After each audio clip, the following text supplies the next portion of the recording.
Right, it seems like I'm live.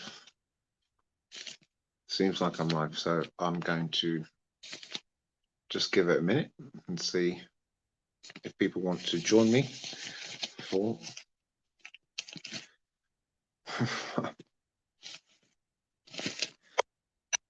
see if anyone wants to join me. Right.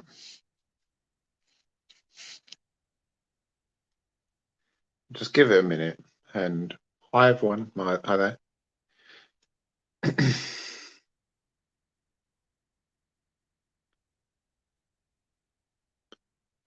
soon as I get like 10 people, then I will go. Hi everyone, hi there. Please leave a comment. Say hi, hello. I've got something to tell you. There you go. Boom. It's all here. This it's unbelievable. You know, I pay £1.50 for this. £1.50 for this puff piece, this puff rag. All right, I just wait for a few more people to come in, and then I will read it out to you. And it's story time. Hi, Karen. Yeah, I'm all right, darling. How are you? Now I have to read this out to you, and I hate this whole thing. I don't want it to be Jackanory. I don't want it to be like, oh, all right, okay. But this has to be read out to you because it's not actually online. If it was actually online, ICB, it's not actually online, so I can't do a video on it unless.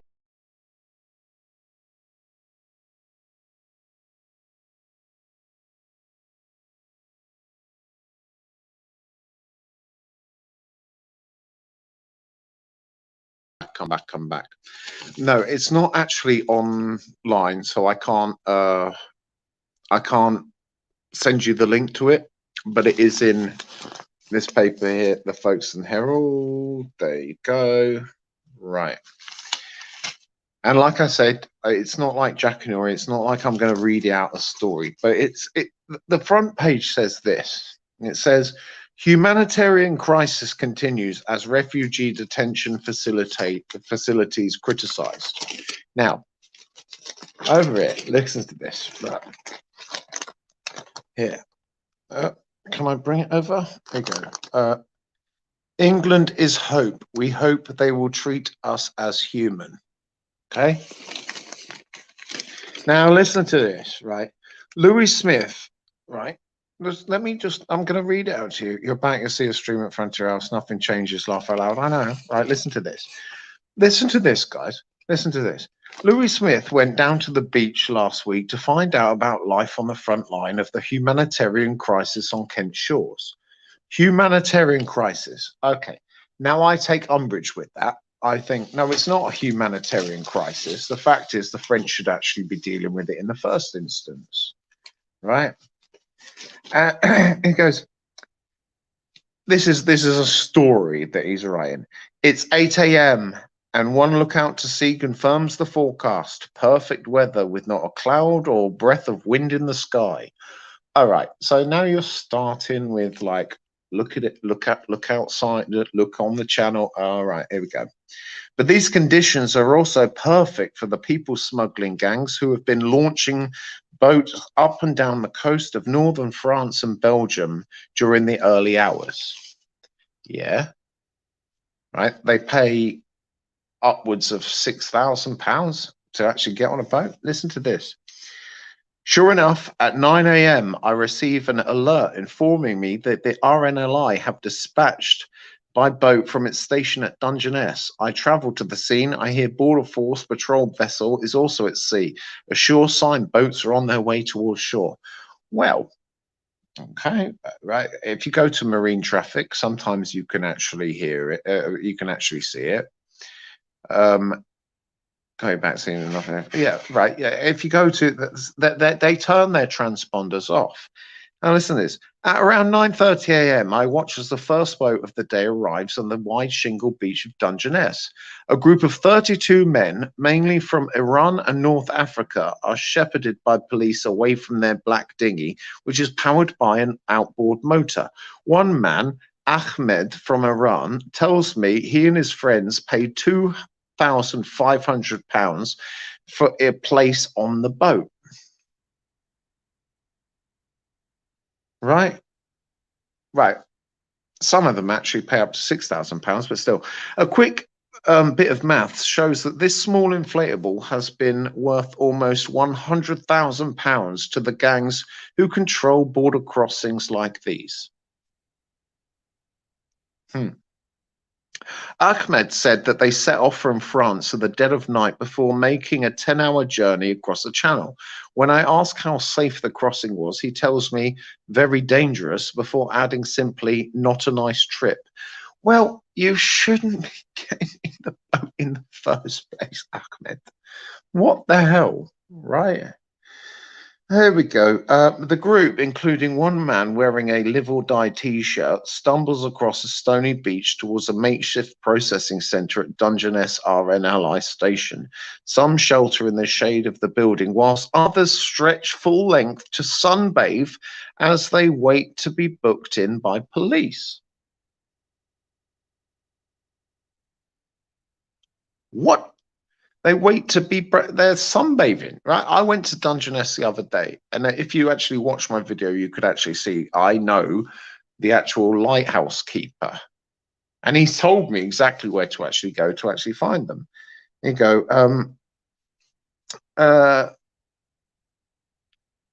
Listen to this. A police officer in high-vis jacket is in charge of formally arresting the migrants. No, they're not. They're never arrested. If they're arrested, they go into custody and then they have to go to either court or whatever. No, they're not arrested. While searching one man and bagging up his possessions, he tells him, "You have been entered the UK legally, you are under arrest." When the man replies, "I accept," the copper laughs and tells colleagues, "And that's nice of him, isn't it?" I don't believe that for a minute. I don't believe that for a minute. At all. The man is then asked his age, 37, before being moved to sit in a separate area. There is one moment of drama as a makeshift knife, a Stanley blade attached to a handle wrapped in duct tape, is discovered and discarded on the floor. Oh, so they're bringing knives over. Oh, there you go. Yeah, I know, Victoria. Arrested for what? I'm reading it out to you. I'm reading it out to you. This is the local paper. This is what we actually are being fed. At 10:30 a.m., a coach arrives ready to transport the men to a Home Office immigration centre. After receiving reports of another boat landing, I leave the area as the next migrant stands up to be told, "You have entered the UK illegally. You are under arrest." This is no, no. And why are they lying? Why is this guy lying? This Louis Smith from Folkestone Herald. Right. After receiving reports of arrest, half a mile south along the beach, I find another group of 12 men and boys sitting on the perimeter of the Dungeness nuclear power station. In the shadow of the barbed wire fence, they are being guarded by 4 officers, a mix of armed officers from the Civil Nuclear Constabulary and Kent Police. One Iranian man tells me his group left France almost in the middle of the night for a 12-hour crossing. The 23-year-old who did not want his name published says he paid €3,000 for the trip. He tells me it was dangerous. It was awful. Hi, Lena. Yeah, I'm all right. MB, I look very one down. Yeah, I am actually. It's getting to me. This whole thing is getting to me. But I can't stop. I can't stop actually showing this to you. There you go. The man left his home country 4 years ago in the hope of better life. He adds wearily, "It's a long journey. I'm so tired." It's a long journey and I'm so tired. Mate, I've been covering this for months now. I'm absolutely wrecked. But I won't stop. But I won't stop. Here you go. Why does Trace think I don't? I don't. I don't have a problem with Trace at all. I don't. Here we go. I asked one on PC whether they're expecting more today. It's going to get more. The third boat. Blah blah blah blah blah. Carrying on. Right. Listen to this. Among the first to disembark is a dad who carries his young toddler under one arm whilst hanging on to the ladder. After being handed his welcome pack, a single COVID mask, the man from Kuwait reveals in broken English that his family paid £8,000 for the crossing. A welcome pack with just a mask? I don't think so. I don't think so. I'm not reporting. Victoria, honestly, ask Shazali, I'm not doing anything like that. Carrying on. Right. When asked whether the French authorities helped them cross, the man shrugs. They don't know the politics and don't care. As the other passengers disembark, the man from Syria flashes me a tired smile before proclaiming, "I love England." Another, Zakaria, 21, says he has arrived on the beach just 45 days after fleeing his native Iran. He paid £4,000 for the Channel crossing, but didn't have money left for food. He adds, "It's been 4 days now. I haven't eaten. Crossing the seas was very, very dangerous." You shouldn't be in the sea in the first place, mate. Right? Yeah, welcome pack. Hi, Trevor. Lovely to see you. A welcome pack. A welcome pack. Now, I've seen the welcome packs. They're halal sandwiches, water bottles, obviously COVID masks and all of that kind of things, hand sanitizers and things like that. I say, right. He adds, "It's been 4 days now. I didn't eat. Crossing season in the Aegean water, the Mediterranean. We were around 5 or 6 days in the water. We were 18 in a small wooden ship. If it sinks, we die. But we are already ready for death because it was living death in our country." Zakaria, who traveled through Turkey, Italy, and France, says he left Iran after being kicked out of school. He adds that his brother was attacked. He might have been killed. Speaking about the plans for the future, he says, "My family are in Iran. There's nothing I can do for them. England is my only hope. I came because England is a modern country and I speak its language. I think they treat us fairly here. We hope they will treat us as human. We come here hoping for a new life, a new future. I will try my best to become a science teacher." This is what I'm reading this, right? Right, I'm just going to finish this. I'm just going to finish this one up here. Right, listen to this.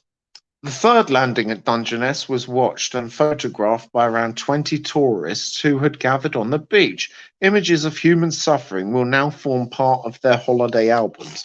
I don't think if I went down to Dungeness, I'd be like, "Look at them. Oh, there you go. Oh, they're on my Facebook album." No, no, no. See, look at this. It's unbelievable. Nearly finished. Nearly finished. Landlady, right, listen to this. Right, listen to this. "I watched 86 people land on a half-mile stretch of beach in just 3 hours, and the scale of the crisis is worrying locals." Landlady Mimi Durbridge from the Jolly Fisherman pub tells me she was left in tears after witnessing a similar landing early this year. Mimi, herself a mum, says, "It was one of the most heart-wrenching things I've ever seen. There were a couple of men, a few women, and some small children. They were 5, 6, 7 years old, so old enough to know what was going on. It was a real eye-opener for me. It was harrowing. I was similarly moved watching a 20-month-old boy being carried ashore by his dad. These types of images are usually associated with refugees fleeing war or natural disasters, but with crossings rising daily, they are set to become a familiar sight on British beaches unless something is done. Right, there you go. Story time over. Are you reading the Beano, says Sim Summit Travels. There you go. What the hell? Right? What the hell? This is what, right, living down in Folkestone, as I do, this is what is that people are actually reading. It's a complete puff piece. It's a complete puff piece. It's completely factually incorrect to try and stir up like, oh, everybody, welcome, welcome. No, it's not the case. It's not the case. Do you know? Story time with Liam on a Thursday evening. I am knackered, guys. I am absolutely knackered. I cannot. Right, I'm going to still keep doing it, obviously, but these are kind of stories that you don't actually see in the mainstream media because they won't put it up. But that's complete hogwash. Do you know what I mean? Yeah, I know. It's a load of bunkum. It's a load of bunkum. And they go £1.50 for that. And then on page 6, I'm not even going to bloody bother. Basically, on page 6 of the Folkestone Herald, it says, hang on, boom. Right, I'm not even going to read it out. It just says refugee centres are criticised in report, which is basically saying that Frontier House in Folkestone is not fit to actually process migrants. And then measures go on to stop dinghies. No, this is the dinghy graveyard in Whitby, not Whitby, what's it called? It's just north of Dover. Is it Whitby? I think it might be. That's where the dinghy graveyard is. Won't stop. But there you go. It's sickening. It is sickening. And so it carries on.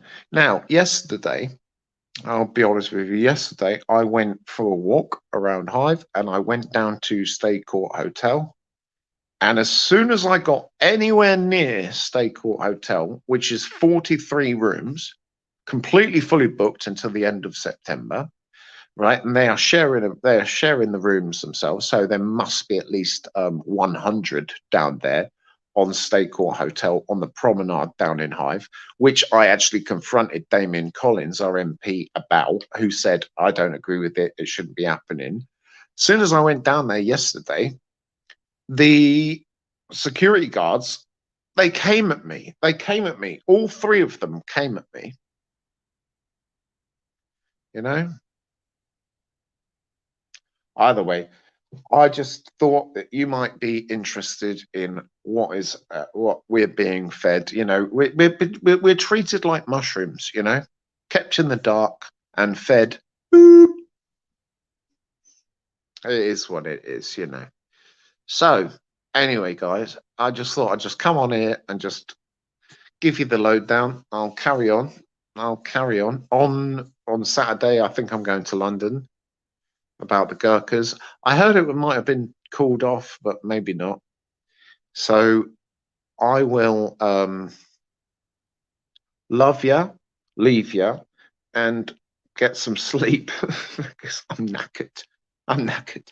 It is, and all I want to say to you, is thank you to each and every one of you for all of your likes, your comments, your shares, your subscribes, it makes me think that I'm actually doing something positive. You know, I'm only as strong as you, but it's grinding me down. And my mental health is suffering. And I live here. And many of you actually don't live in Folkestone. Many of you might follow me, you might follow Steve, you might follow Tracy, you might follow Chris Johnson, you might follow all of us. We're all in the same boat. And I have no problem with anybody, but I'm telling you, it is really, really difficult. And I'm scared of what is happening to this country. That's all I'm saying. I'm scared. But, you know, this is on Priti Patel and Boris Johnson's watch, you know. That's a fact. Anyway, guys, thank you for watching me, and I will be in touch with you. I'm sure you'll see. Anyway, I have to say, I've sent out those 5 postcards of the uh, Battle of Britain pilots that I bought yesterday. I'm going to put that video out actually because Martin Smith, if you're watching, I went to Hawkinge Battle of Britain Memorial, and then I went to Capel of Fern, and I've got a Battle of Britain Memorial video of that. So I'm going to put it all together, and you'll be able to see Spitfires, Hurricanes, Blenheims, like Heinkels, bombs, medals, the whole that like everything. And I hope you'll like that video, but I'm just in the process of actually editing it. So anyway, good night. And Karen and Joe, it is scary. Okay, it is scary, but we have to stick together. And just thank you for watching, and I will see you soon. Okay, love you all, guys. I love you all.